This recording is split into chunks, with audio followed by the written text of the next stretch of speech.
United States against England. Great result, right? Yes, especially the way that they got that result. There are results, right? And then there's performance. You can get a result, doesn't necessarily mean you had a great performance.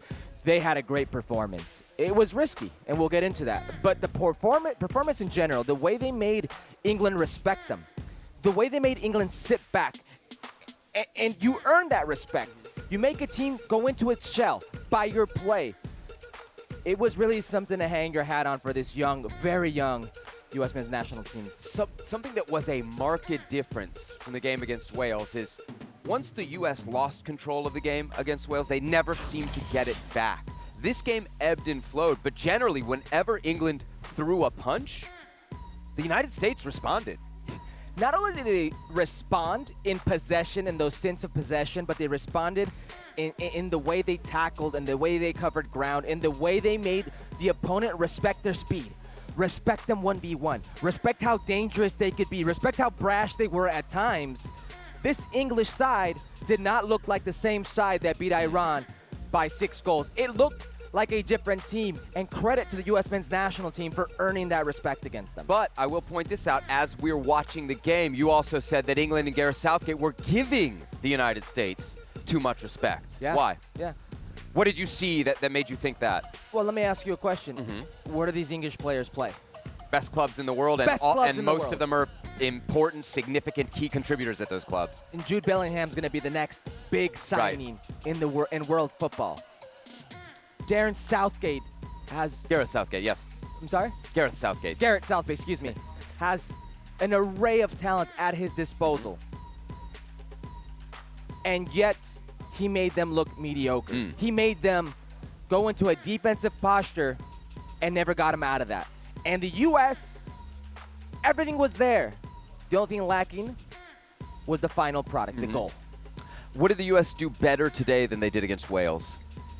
Because not only did they do it better, but they did it against a better opponent. I think you answered your own question when you were talking about how when they get punched in the face, how they came back in a wave, the U.S. men's national team. When they got punched in the face versus Wales, they cowered. They became a small club, a small team, in a defensive posture, and just absorbed pressure. That wasn't the case today. I think they learned from that Wales game, and it should make a lot of fans lament what they saw. Should make a lot of fans feel that they deserved more. Like, if you could do this against England, what really should you have done against Wales? Some of the best players in the world, and it wasn't like, let's just defend, let's just defend, let's just absorb, let's just bend but not break. You took it to one of the better teams in this tournament, a tournament favorite. You showed for long lapses of this game that you could not only hang, but that you can hurt. Yeah. Yeah, so what was interesting, a similarity between the first half and the second half, is that the first 15 minutes in both halves kind of belonged to England. Right. The first half, then, the U.S. takes over. In the second half, the U.S., I think, gets back in control of the game, but eventually kind of goes back to England. England had a really good late surge in this one. Did. But I'm really impressed that this U.S. team, after kind of absorbing for 15 minutes, had the ability against, again, the best opponent that they faced so far, one of the tournament favorites, to establish themselves as really what felt like the boss of the game, especially in that first half. Like, the U.S. owned that last half hour. Or am I overstating that? No. Yeah. No. Did you see what they made Gareth Southgate do? In the second half, you're saying, with the subs? Yeah, I know what you're going to, Literally, Southgate says, I'm being attacked at all angles. You think the subs, so Jordan Henderson, he brings on for Bellingham. Comes on. Grealish for Sterling, especially the Henderson for Bellingham. You think that's a very negative substitution to make. You're giving the U.S. men's national team, Greg Berhalter, way too much credit. You're overthinking this. You may think your team needs it at that moment, but what they need is to come out of that shell. What they need is possession of the ball. What they need is to actually go 1v1 versus players and get into the final third. There are a few games with this U.S. men's national team where I've seen them play against any opponent where you just know. We just know they're on their day. You just know this player is on his day, whether it's Christian Pulisic, Tyler Adams, whether it was Weston McKennie. You just can feel it, and you can see players growing into the game. And that's what they needed. Such a young team, they needed to believe that they could do that. I'm sure the message was, you can hurt them this way. They needed to believe they could hurt them that way. Is it possible that maybe we saw a team that had gotten the first game jitters out of their way? Because we always talked about this team as young and inexperienced. And maybe that even goes for the manager, who you have called green at many points on this show. Do you think this is kind of the performance of a group that maybe got that out of their system against Wales and today put in a much more professional and performance that is reflective of what this team actually is? If we're focusing on the 90 minutes today, yes, that's a fair assessment. But I don't think we can judge it just on the 90 minutes because this is a watershed moment no matter what for Greg Berhalter and this U.S. men's national team. This performance, and you beat Iran in advance, he played it right. This performance, and you're showing up beat up versus Iran, different players, you don't get a performance. I'm sorry, I blacked out. Are you giving Greg Berhalter credit? Well, that remains to be seen, honestly. We will know if it was the right decision or not. It was a great performance. But it didn't blow up in his face, as you said. Not yet. Well, none of the guys that he started on yellows got a yellow. He got them off the field before they got a yellow. Okay, go ahead. And what else? No, I'm saying... But this is what I'm going to say, because I know where you're going with this. And what I will say is you're right. It's correct. It paid off today. But we won't know if it was the correct decision, regardless of performance, until that Iran game is played. Because if he needs to rest players, or if guys die out in the first half, or if something is compromised because of what happened in this England game, then it'll blow up in his face. It's such an important game. You don't advance to the next round without the Iran result. That was always the most important game. You could win this game today versus England and still not advance out of this group because the most important game is Iran. So we won't know if it was the correct decision or not until that game. There are no moral victories. Yeah. There are no moral victories. You should feel very good about yourself if you're a fan or if you're a player for the U.S. men's national team, and even Greg Berhalter to an extent. But if it blows up in your face versus Iran, it was all for naught. Can I give you the reason I think it's the correct decision? Sure. And it may be, what I'm saying is it's too early to tell. It's a great performance. And I think they should be very proud of themselves. But we won't know if it's the correct decision until after that game. So those that maybe didn't see it, of course, Iran beating Wales earlier in the day, I think that kind of changes the panorama, the outlook in this group, because that really forces you into knowing that if you beat Iran on the last day, that's the only game that matters. And so to use a Vegas term, we kind of called it, it's a free roll for the U.S. And once it becomes that free roll, and I would be super curious to know if what happened this morning actually changed what Greg Berhalter was going to do, or if he'd already taken... Or if he'd already taken the decision to kind of go for it against England.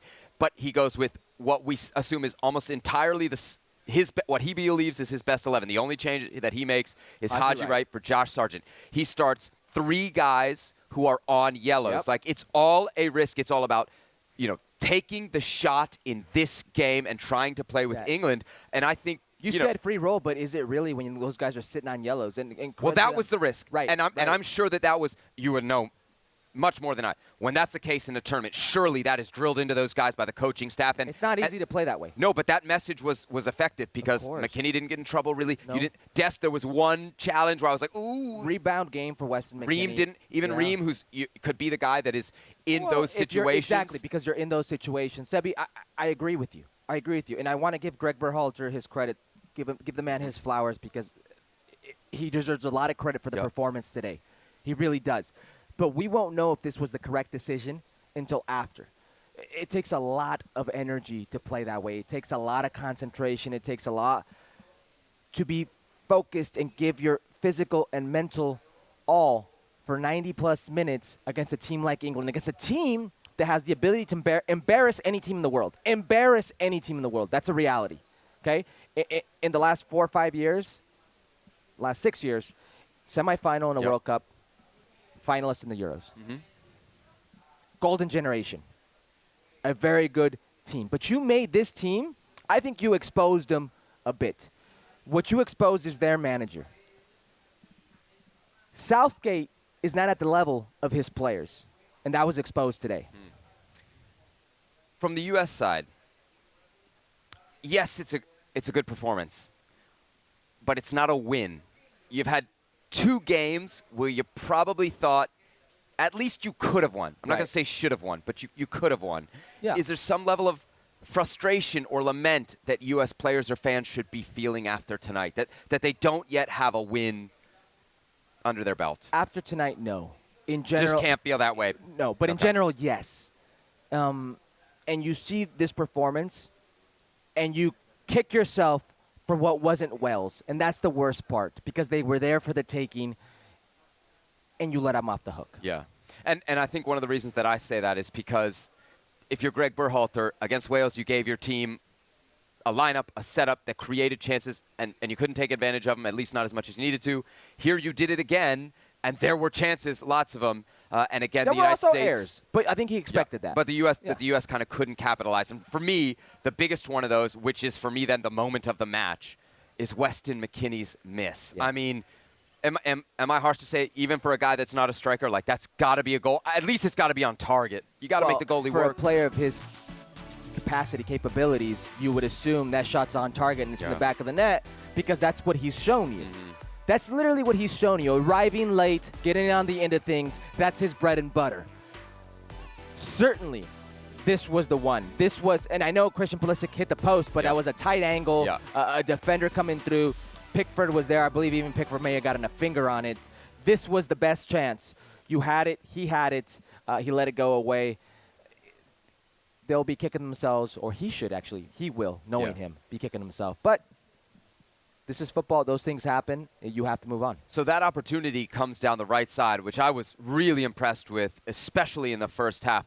More so Tim Weah than Serginho Dest, but they combined to cause a ton of trouble for the left side of that English defense and Luke Shaw. Yeah, you were starting to see a maturation of Timothy Weah. You think of him as this wide he's good, player. huh? Yeah, you think of him as this wide player who could just explode and exploit space. He's becoming so much more than that. He comes in as an inverted winger, allows Serginho Dest to overlap to create space, to attack at will that way.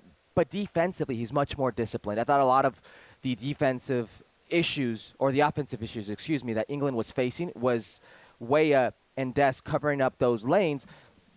In the first 15 minutes, Musa and Robinson struggled in that, and they attacked down that side.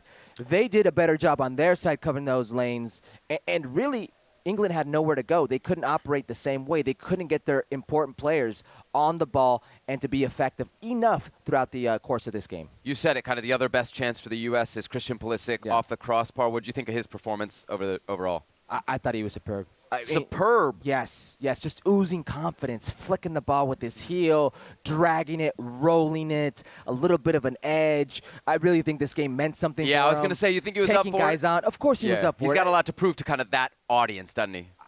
I thought he was as good as I've seen Christian Pulisic without getting on the scorecard, without getting an assist or without getting a goal. I thought he was really, really up for the moment. He seems to be growing in this tournament. That's a good sign. You know what else was good for him? For the first time in a long time was the set pieces. Yes. The one thing that I think was disappointing, and even Nato Manua, you mentioned, who was watching the game with us, kind of screamed at that last set piece of the game. Yeah, take it. You got to thump that into the box, right? You got to put that in the mixer, as they say, as the lads say. Okay. All right. Well, thank you very much for watching ESPN on YouTube. For more sports highlights and analysis, be sure to download the ESPN app. And for live streaming, premium content, and let's not forget as well, ESPN FC 7 days a week. Subscribe to ESPN Plus.